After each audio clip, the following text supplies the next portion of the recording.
Tas ju kanë kur të martum, sa është ironike. Po bile thot na e kena pagu qiron, se kanë kur i martum, çtu ka thonë në televizion tjetër ka thonë që po. Shiçoni, unë kam vllahun që ka pas dhun bile thot edhe aty thotë se s'ka bëj edhe motra ju e ka rro. Ish gruan tonë. Aty janë këtë trillime dhe janë domethënë gjëra se një shoqe ish gruas, e cila gjithashtu është akuzuar që me datën 15 do të jetë domethënë seanca në prokurori, në gjykatë, në seancë ku do të dënohen edhe ish bashortja edhe shoqja e saj, që në laptopin e qiti Rukjegjis, ju null 3 bashk, edhe kam bu një lloj epilogu, që ta qesën të dhënshëm, ta provokojmë, ti ke mbet të më thonë se një rrugaq, hoqë urime gruja e dytë, krejt këtu kanë dalë në fund, laptopi Sabaudin Selimi. Çaj raport që ka është vërtet se ish vjera juaj thotë që ti ke bo presion gruas, konkretisht së grua që me morti gruan e dytë, a është vërtet? Shiqa, nuk muj do më thonë une me kuptu edhe këtë akuzë, pse unë me kërku për gruës time edhe me bëbo zullum, e thash ajo mu do për me e prap me u bo grua e dytë e dikuj tjetër. Shumë më mi do të kishë me qenë që mu që është baballaku, edhe me thonë qëre huq, na pëdim që ka ndodhë, da do të mirë me këtë punë, sepse unë i kam mesazhat vitit ka lënë kur ka thonë me isto nuk është martu, dhe me ta e kom përfundue. A ki mesazhat familja ti? Po, familjarët e ti, ka mesazh që kanë thonë familja ti? Po, familjarët. Kush konkretisht? Vllau i saj. Vllau i ish gruas. Po ish gruas që nuk du m'ja përmend. Miku im, edhe në rregull është, përdesë në kur bu me izën e juve, atër veç po shtuhet dosja kundër këtij Rukjegjis. Me një fjalë Sadr, Islami ka vu rregulla. Islami ka vu rregulla edhe te martesa. Aty kur thuhet që Efendi Dragusha s'ka pas martesë. Ky e ka deklaruar si dashnore. Unë i them grua shtesë, kur ti duhet shkon e viziton e kështu me radhë. Pse nuk bashkëton me to? Po ai bashkëton, që ata i thonë, po bashkëtesë, nuk mundesh ti me bo bashkëtesë me një grua që veç është kurore dikujt tjetër. Nuk mundesh ti. Pse ki kuror me ta? Po unë do më thonë përdesa këtë martesë që bu me pëlqimin e babait të saj. Edhe kum shuj kum vizitu shpesh në fshat atje. Edhe kanë ardhur në Islam janë 3 kushtet e nikahit. E para është duhet me kanë waliul emër, që është kujdestari i vajzës. Nën 2 janë dëshmitarët. Nën 3 është domethënë mehri dhurata. Edhe kur zbatohen këtu, atë kjo martesë është valide. Arrit po. Edhe arrit domethënë çike. Por ky e thot kam bashkëtesë. Ndërsa unë bëj jetë publike kum pas me të. Dhe unë ku martu këtë grua me jetu jetën bashkërtore deri në vdekje për këtë qëllim kum kriju familje. A ke pasti kontakt me ish gruan tash këto ditë e fundit? Çka ka thonë? Shiqo, ky mesazh që paraqit është një prej atyre mesazheve, unë veç kam frikë që krejt këtu lajme që më bëhet dhe presionet që ka nga ai person, sepse ky përdesa nuk ka forcë dhe fuqi dhe burrëri me dal mu ballafaqu në një emision, qoftë edhe për shtëpisë. Dhe me tregu sa se si ka ndodhur kjo martesë, për mua ky nuk është njëri me vlera. A kupton? Përdesa ky e bën këtë dhe e përdor ish gruan time me mbrojtje edhe në prokurori, edhe në polici, vetëm një mesazh ja dërgoj. Që çfarë do të ndodh pas këtij momenti që sot është data 9 prill, se nuk du me up më shumë energji. Se kam 3 libra tjera që mirna me shkrime. Çfarë do që ti ndodh nënës së birit tim, ajo më nuk është gruaja imja. Dhe vajzës se ish vjerrës këtë rast.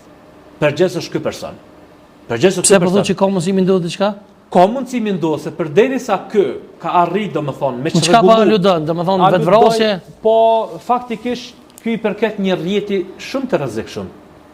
Që ne dim kush janë rrëbjufsat, për xhallarët është si grup është i njohur, edhe dim që këta nuk e kanë problem, sikur të unë këtë rast që nëse ka gazetari hulumtuese dhe ka polici, le shkojnë tash se ky personi ka 3 banesa në Ferizaj, ka një vill dikun anë afër Tetovës dikun, edhe gjitha mobilet që unë me ato mjete që kum pas, ju mundu m'ja mobilu këtë banesë bashortës, edhe me vllahun tim i çu në katin e 5, ku kemi marrë me qira në Fushë Kosovë. Ky do më thonë edhe makinën që ja kum lënë kur kum shkuar në Zvicër, edhe qiran që e kum marrë në Prishtinë, ky zotri u mundu që mu me mçu në burg, duke me provoku ish gruaja, edhe ju ka krenu kolegëve të veç që une e kum bu gruan e dytë edhe po kaloj shumë mirë, ka banesë, ka makinë, tash këtë mobile kam përfundu taj, me të halal bekej, me ish grue, me mobile, amo me bo me pa që unë vjen na i polis të dera, dhe thot duhet me dhonë deklarat se i ka ndodhur diçka personi që e ke pas të ish grua, unë aty do me thonë edhe ish avokati saj, edhe prokurori, jam të informum se si ka ardhur te kjo martesë. Do të thonë, kjo grua e ka pas një problem. Edhe Çfarë problemi është fakt? Nuk më përmend çfarë problemi. Du ta ruaj privatësinë, du ta ruaj është nona djalit tem. Po djali në fakt një me huq, a pe kërkon nonën? A ke pas në Kjo është shumë e rëndë kjo pyetje. Kjo është e rëndë për shkak se djali është pa nonë. A kupton? Pa pe kërkon kështu, domethënë, a thot ku është normal që e kërkon edhe a di sa është e vështirë tashti me kanë të njëjtën kohë edhe bab, edhe me lut rolin e nonës, edhe mi fol mirë për një nonë që më ka dëmtuar në çdo aspekt. E sinqerisht pra po them elhamdullah që e musliman. E çka po i thu kur po e kërkon nonën? Po ç'a më thon ai edhe kur fol në telefon thot mam ki mon këtu te babi. Facebooku jam është plot fotografi me trampolina, me lodra në barë. A është taku në erë me nonën e vet? Po unë ja kum leju që me shku me marrë në qerdhe, sepse edhe kësaj dhimbet djali. Edhe kjo është pendu për veprën që e ka bo. Po s'më me kthy ato atë grua. Nuk jam një person që jam nevojë për një grua.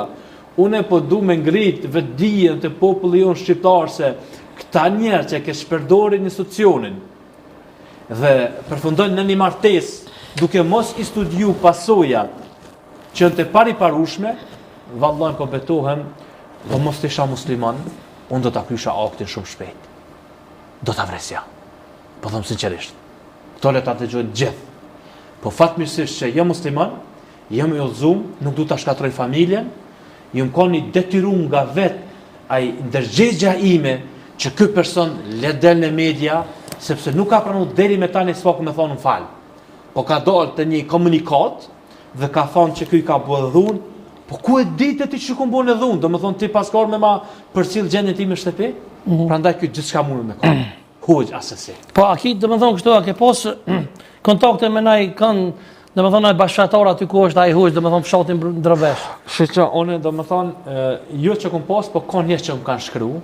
Çka kanë thonë? Ka thonë se kjo është e vërtet, kur me atë shprehjen e kanë banorët e fshatit Drovesh të Vitis. Po, të Vitis, kur ai nuk ka më shumë me se kum po në dokumente tek Vitia Live, nëse s'ka bëja po. Edhe domethënë ata faktikisht më për mua siç edhe pse kum kërkuar të përjashtohet. Le ta dinë gjithaj ma ka shkatruar familjen. Nuk bën me buç çka të vjen kuti. Ai me dur dhe me kom ka bëj moralitet.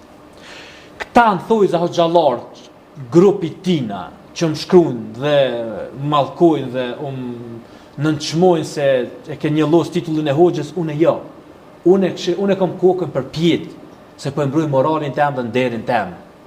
Ju them që nëse ju deri me këtë moment po e mbroni, atë ju një bashkë pjesëmarrës në këtë krim, në këtë skandal, në këtë immoralitet. Edhe njerë po them, ky në Ana Morav është ditë që para vitit 2004 është martu me gruan e dytë.